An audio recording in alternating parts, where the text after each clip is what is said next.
Hello, everyone. My name is Andy, and welcome to my YouTube channel, where I discuss Dante's Divine Comedy. And we're in the hell right now, and today we're going to talk about the fourth circle of hell, the avaricious and the prodigal. In other words, the greedy. So, let's just dive into what happens in the story, and then we'll discuss what it all means. Dante and Virgil are walking along as usual, and then they run into, as Dante puts it, Plutus, the great enemy. When you hear the name Plutus, most people think like, wait a second, are they talking about Pluto or Hades, the god of the underworld? Not quite. Apparently there's another Greek god named Plutus who is the god of wealth. Interesting that Dante should call him the great enemy. When he sees Dante and Virgil, he starts muttering in some sort of gibberish, Pape Satan Alepe. People who have read Dante say that it's not exactly in Italian or Latin, so the question is, what exactly is this creepy guy saying? Well, one theory is that he's saying, "Here Satan rules." One way that I looked at like the Pape part sounds like father, so it sounds like he could be saying, Daddy Satan rules. So he's like kind of being creepy, and then Virgil comes along and let me quote. He basically tells him, "Shut up." He says, "Be silent, accursed wolf. Consume yourself in your own rabid greed. Not without cause is our descent into the depths. So it was willed on high, where Michael wreaked vengeance for the insolent revolt." For those of you who aren't Catholic, Saint Michael the Archangel is a pretty awesome angel. His name, the name Michael, means who is like God.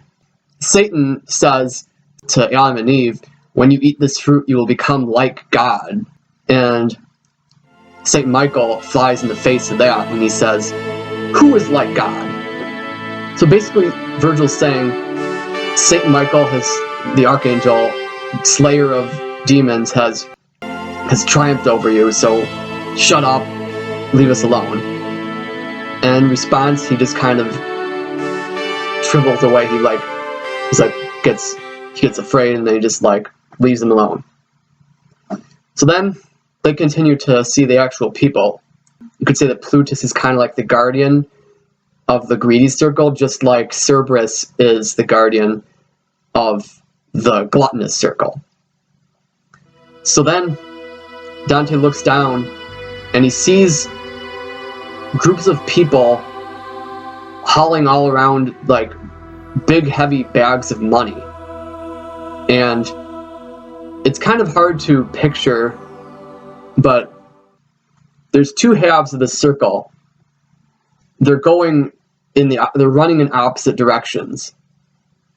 So one group, they're like running to the north side, and then they collide with each other, and they turn around, and then they go in the other direction, and they collide with each other there. So what's happening is that one of the sides is the avaricious. Avarice is a word for greed, which means to be basically a miser or hoarder with their wealth. So that's the people that grab all their money and they keep it in the bank, and they just don't share it. They just keep it there for themselves, and they just keep building it up and building it up and building it up without any purpose.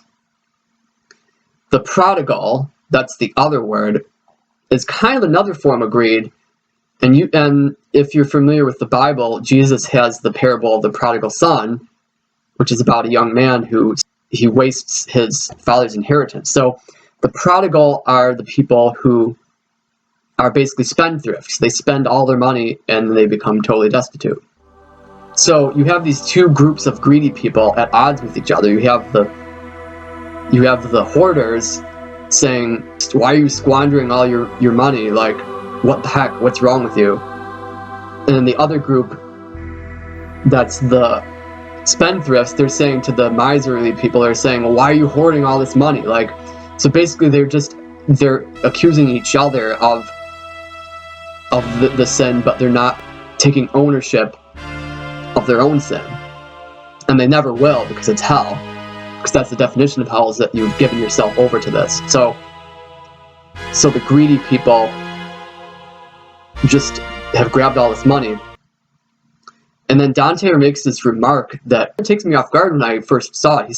He mentions that these are priests, and Dante says that he's surprised that he can't recognize any of them. He said he should be able to recognize some of them because there's plenty of greedy priests in his society. Because the time that Dante lived in, I guess apparently priests, unfortunately, would hoard money. So that was one of the bad things about his day.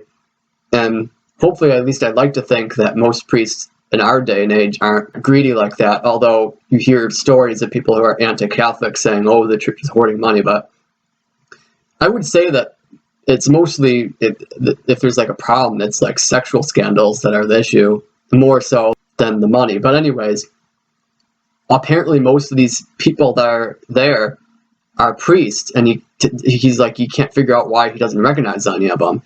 And then Virgil tells him, well, they were famous and glorious in their day because they're like, oh, we're important, like rich people. But here in hell, no one recognizes them. They're complete nobodies. And it's sad, but that's what greed really does to us, because you're hoarding all this money and you're not using it for anyone. Of course, some people might shun you for it. You're kind of making yourself lonely in a sense, and people like resent you.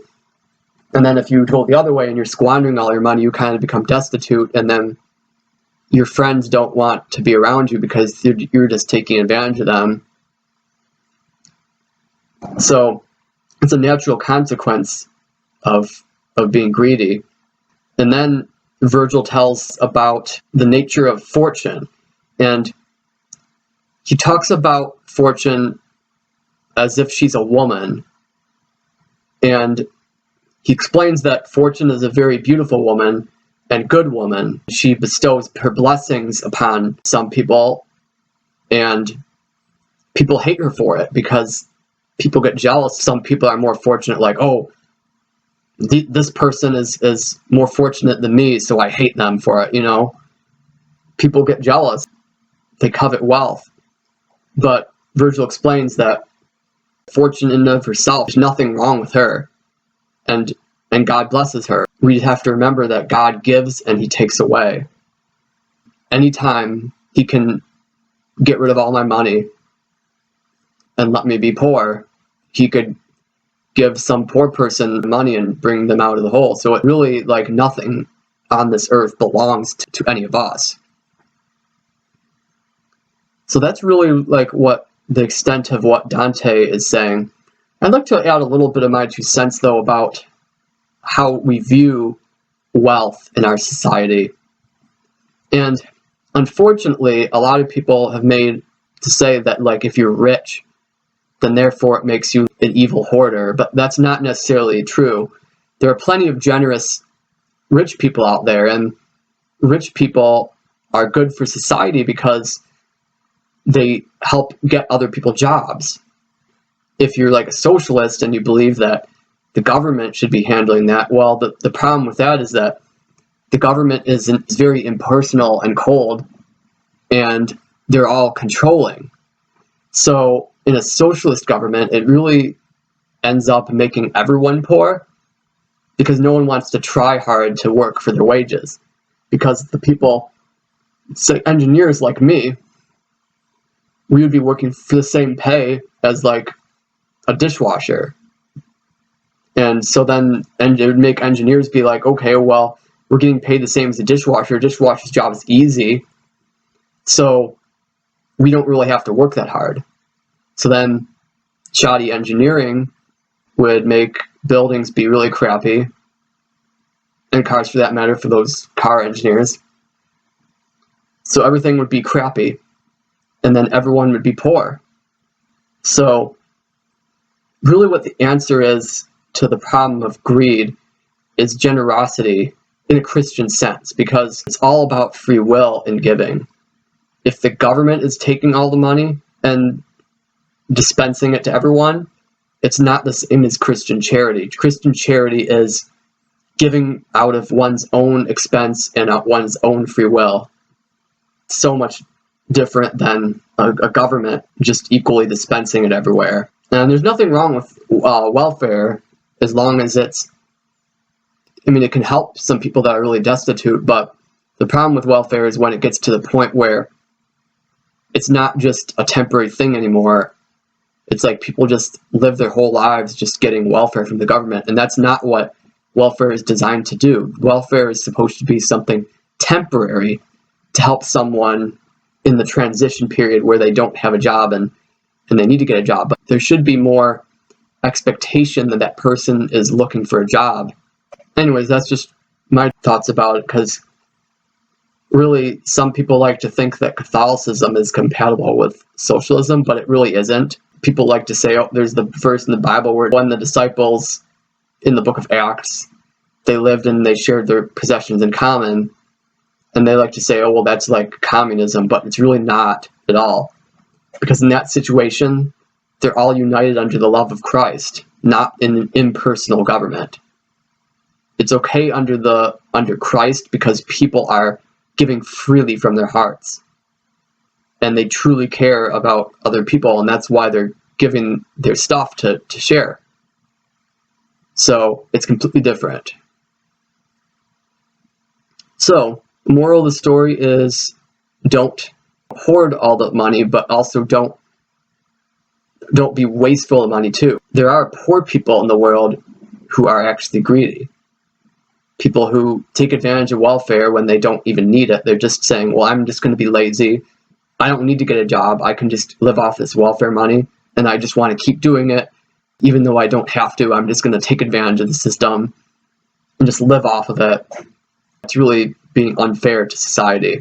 And also, there's the idea of Robin Hood stealing from the rich and giving to the poor.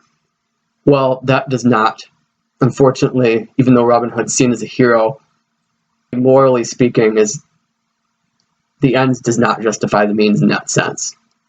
Because it's always wrong to steal, even if you think it's for a good cause. You can't just steal from the rich to give to the poor. We just have to accept that wealth is never an equal thing, and we have to accept that Lady Fortune bestows her blessings upon some people and not others. It's just something we have to accept. But when we're in heaven, we will all be equal, in the sense that we'll all be equally and beloved by God. So, I hope that helps everyone. To conclude, don't be greedy and don't waste your money. And whatever you do, stay out of hell, okay?